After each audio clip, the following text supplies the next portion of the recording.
مسلط کر دی گئی. میرے حکم کی مخالفت کرنے والوں کو عزت کیسے مل سکتی ہے؟ اللہ کے نبی علیہ السلام نے حدیث میں کئی باتیں ہیں، میں اس میں داخل نہیں ہونا چاہتا. اللہ کے نبی نے فرمایا ذلت مقدر جو عیلا مسلط کر دی گئی ہے. ذلت اور صغار یعنی حقارت، نیچا پن، چھوٹا، کوئی آپ کی قیمت نہیں جانتا. اس نبی کے امتیوں کی بات بیان ہو رہی ہے جس نبی کے ایمان کا اور تعلق باللہ کا، اللہ کی خشیت کا، اللہ تبارک و تعالیٰ پر توکل کا، اللہ تبارک و تعالیٰ پر ثقہ اور اعتماد کا عالم یہ تھا. نصرت بالرعب من مسیرۃ شہر. اللہ کے نبی نے فرمایا تھا 1 مہینے کی دوری پر میں ہوتا ہوں اور دشمن 1 مہینے کی دوری پر ہوتا ہے. وہیں سے اس کے دل میں کپ کپی طاری ہو جاتی ہے کہ محمد اللہ کے رسول ہماری طرف آنے کے لیے تیاری کر رہے ہیں.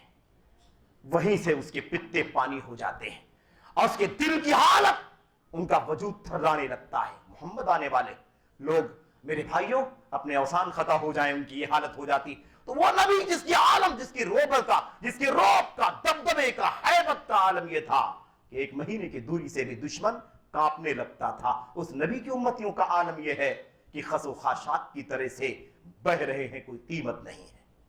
آج ہماری حالت کیوں ہے؟ اس لیے کہ ہم نے نبی کی سنتوں کو، نبی کے طریقے کو چھوڑ دیا. دعوے داریوں کی کوئی بات نہیں کر سکتے ہم. دعوے داریاں بہت ہیں. کون دعویٰ نہیں کرتا نبی کا؟ کون دعویٰ نہیں کرتا نبی کے اطاعت کا؟ کون دعویٰ نہیں کرتا نبی کریم صلی اللہ علیہ وسلم سے محبت کا؟ دعوے داریاں الگ ہیں. جب تک دعوے دلیلوں سے مبرہن نہ ہو جائیں عملی طور پر، تب تک دعووں کا کوئی اعتبار نہیں ہوتا. زندگیاں دیکھو، تمہارا ایمان اللہ کے نبی کے ایمان کے مطابق ہے، تمہاری عبادتیں، تمہارے فرائض، تمہاری نکاح، تمہارا طلاق، تمہارا کاروبار، تمہارا رہن سہن، تمہاری معاشرت، زندگی کے سارے پہلوؤں پر غور کر کے دیکھو تمہاری زندگی کا نبی کریم صلی اللہ علیہ وسلم کے حکم کے مطابق گزر رہی ہے یا نہیں گزر رہی ہے. یہ ہے اصل پیمانہ. ہم نے اپنے رسم و رواج کے مطابق بنا رکھا ہے کہ ہم اللہ کے نبی سے محبت کرنے والے. میرے بھائیوں، جو میرے حکم کی مخالفت کرے گا ذلت رسوائی اس کا مقدر بنا دی جائے. کوئی قیمت نہیں میرے بھائیوں. ہماری آپ کی کوئی قیمت ہے ہی نہیں اللہ تبارک و تعالیٰ کے ہاں. اگر ہمارے ہاں ایمان نہیں ہے، ہمارے ہاں خالص توحید نہیں، ہمارے اتباع سنت نہیں، ہمارے ہاں فرائض کی پابندی نہیں، ہمارے ہاں منکرات سے دوری نہیں ہے، اللہ کی رضا کے کاموں پر اگر ہم نہیں ہے، اللہ کے ہاں ہماری کوئی قیمت نہیں ہے. میرے بھائیوں، ایسے ہی ہماری ذلت کا، پسپائی کا عالم یہ ہے کہ ہم نے اللہ تبارک و تعالیٰ کے دین کو، فرائض کی پابندی کو پامال کر دیا اور محرمات، جرائم، گناہوں میں اپنے آپ کو لت پت کر لیا ہے. ہمارے یہاں نہ حرام کی کوئی پرواہ ہے، نہ حلال کی کوئی پرواہ ہے. بس آنے دو، آنے دو. دنیا اور دولت کا عالم یہ ہے ہمارا کہ ہمیں دنیا سے لگاؤ ہے. یہ عزت کا راستہ نہیں ہے میرے بھائیوں.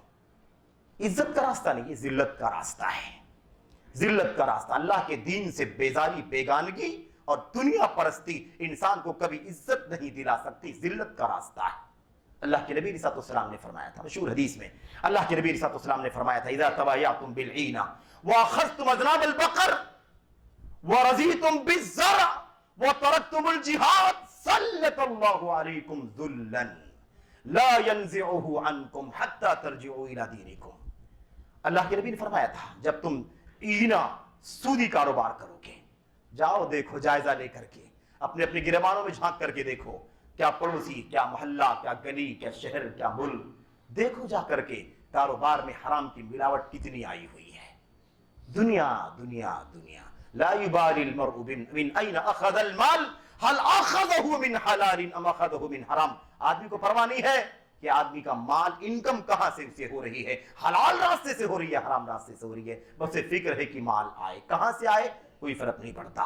یہ صورتحال ہے. تو اذا تبایعتم بالعینہ، جب تم عینہ سودی کاروبار کرو گے، حرام کاروبار کرو گے، ورضیتم بالزرع، کھیتی باڑی میں مست و مگن رہو گے اور کھیتی کرنے کے لیے گایوں کی دمیں پکڑ کر کے یعنی ہر دم لگے رہو گے جانوروں کے پیچھے تاکہ ان سے تمہاری کھیتی ہو، پیداوار ہو اور تمہارے منفعت، تمہاری مصلحت دنیا کی حاصل ہو جائے.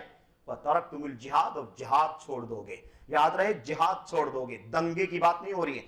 آج دنگے کو، فساد کو، انارکی کو، اجرام کو، افساد کو، سب کو جہاد کا نام دے دیا گیا. اس سے بڑا ظلم اللہ تبارک و تعالیٰ کے دین پر اس وقت کچھ نہیں ہو سکتا. لوگوں نے نام بدل کر کے اسلام کو بدنام کرنے کی کوشش کر دی. ہمارے اپنے لوگوں کے بھی بہت سارے جرائم ہیں, انہوں نے بھی اسلام کو بدنام کرنے میں اپنی حصے داری رکھی ہوئی ہے.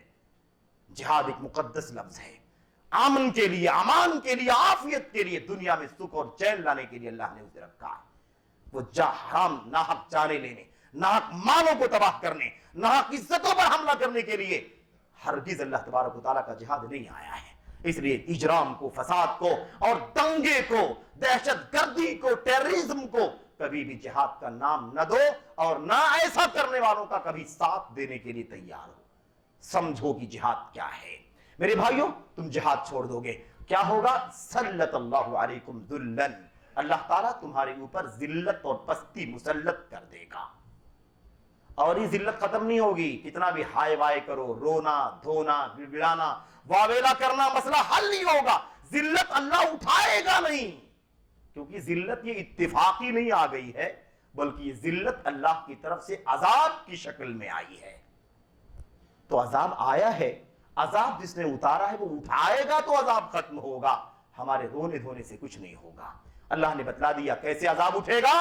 سلط اللہ علیکم ذلن, ذلت مسلط کر دے گا اللہ تبارک و تعالی. لا ينزعه عنکم, اللہ اٹھائے گا نہیں.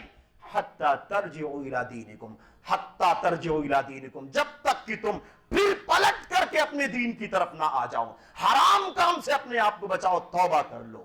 جب تک تم توبہ نہیں کر لو گے, جب تک تم رجوع نہیں کر لو گے, پلٹ نہیں جاؤ گے اپنے دین کی طرف, اسلام کی طرف, اور صحیح اللہ کی کتاب نبی کی سنت کی زندگی نہیں گزارو گے, اللہ تعالیٰ تمہاری ذلت کو نہیں اٹھائے گا.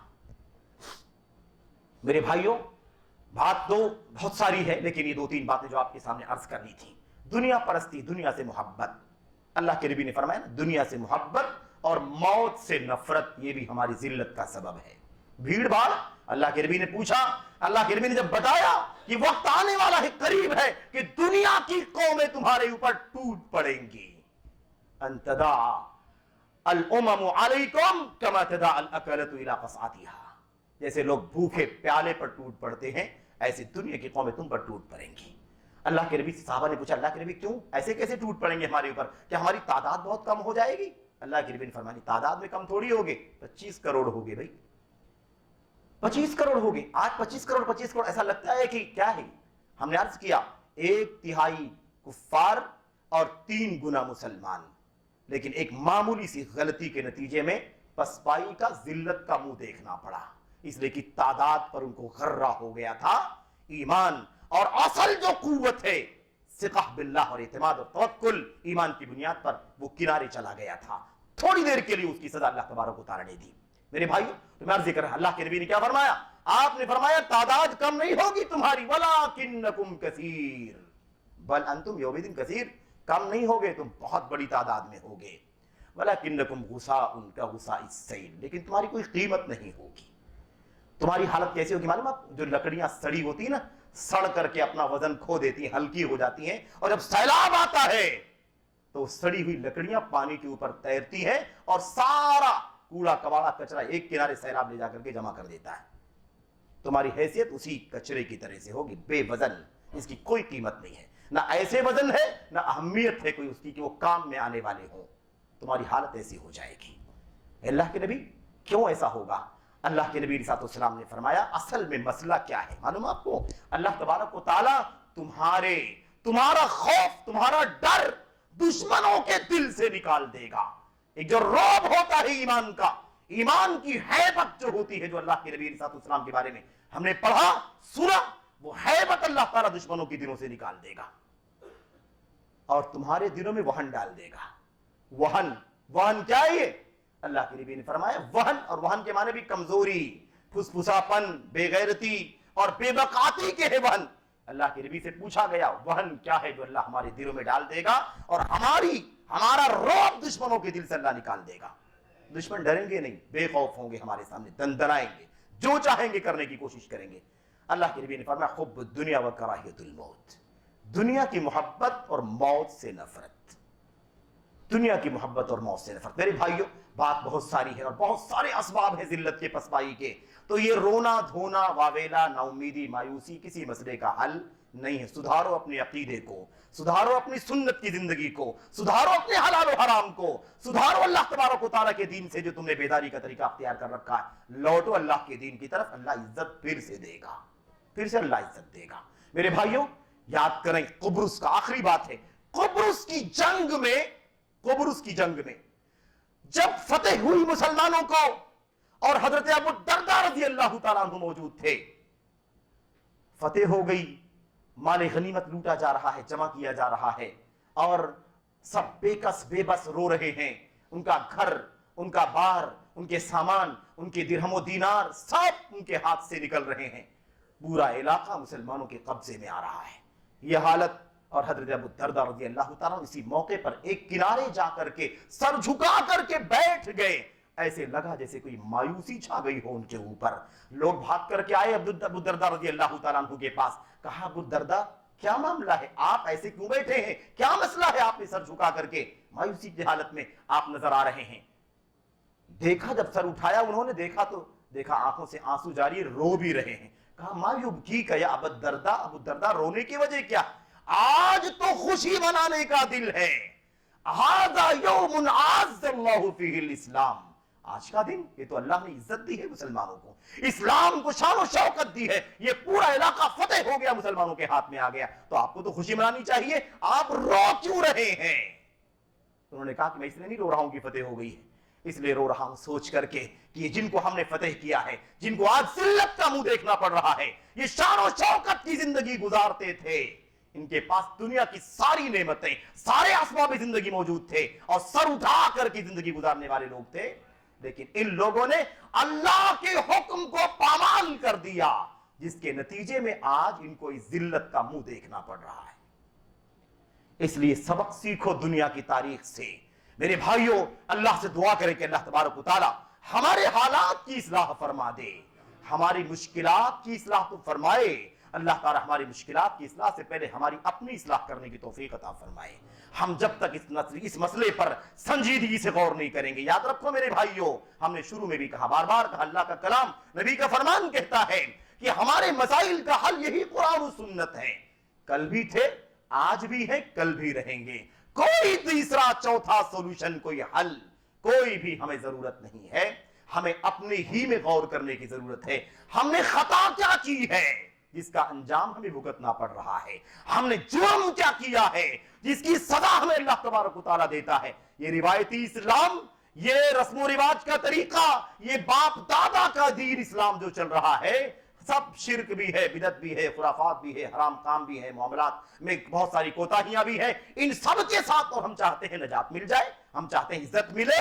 ایسے عزت نہیں ملتی ہے. یہ شہادت گہے الفت میں قدم رکھنا ہے, یہ شہادت گہے الفت میں قدم رکھنا ہے. لوگ آسان سمجھتے ہیں مسلمان ہونا, باپ دادا کا اسلام ہمیں نجات نہیں دلا سکتا. میرے بھائیوں, چاہتے سب ہیں کہ ہو اوجِ ثریا پہ مقیم, پہلے پیدا تو کرے ویسا کوئی قلب سلیم. اللہ سے دعا ہے کہ اللہ تبارک و تعالی ہمیں سچ مچ مسلمان بننے کی توفیق عطا فرمائے. جو عزت اور شان و شوکت دلانے والا اسلام ہے, ہمیں اس اسلام پر کاربند ہونے کی توفیق عطا فرمائے. اور ہماری کوتاہیاں عقیدے کی, ایمان کی, عمل کی, معاملات کی, ساری کوتاہیوں سے اللہ تعالی ہم سب کو توبہ کرنے کی توفیق عطا فرمائے. دین تیزی کے ساتھ بدلتے ہوئے دکھائی دیں گے. آج جو دندناہٹ دکھائی دے رہی ہے مساجد کے, مدارس کے مسائل میں, اللہ تعالیٰ آپ کو پھر سے حوصلہ دے گا.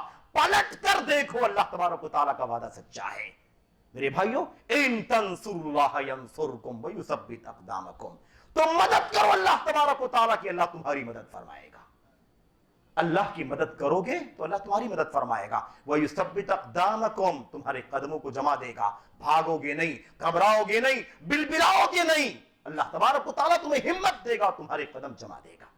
یہ وعدہ اللہ تبارک و تعالیٰ ہے. اللہ تعالیٰ ہم سب کو ان اصولوں پر سمجھنے کی توفیق عطا فرمائے, اور ان اصولوں پر کاربند ہونے کی توفیق عطا فرمائے. اللہ تعالیٰ ہماری تمام تر مشکلات, خاص کا تعلق ایمان سے, عقیدے سے, عمل سے ہو, یا ہماری اپنی زندگی کے مسائل ہوں, اللہ تعالیٰ تمام مسائل کو, مشکلات کو حل فرما دے. اپنے فضل و کرم سے ہمارے جرائم کو اللہ تعالیٰ معاف فرما دے. ہمیں اللہ تبارک و تعالیٰ اپنی طرف پلٹنے کی توفیق عطا فرمائے, رجوع کی توفیق عطا فرمائے. آمین رب العالمین.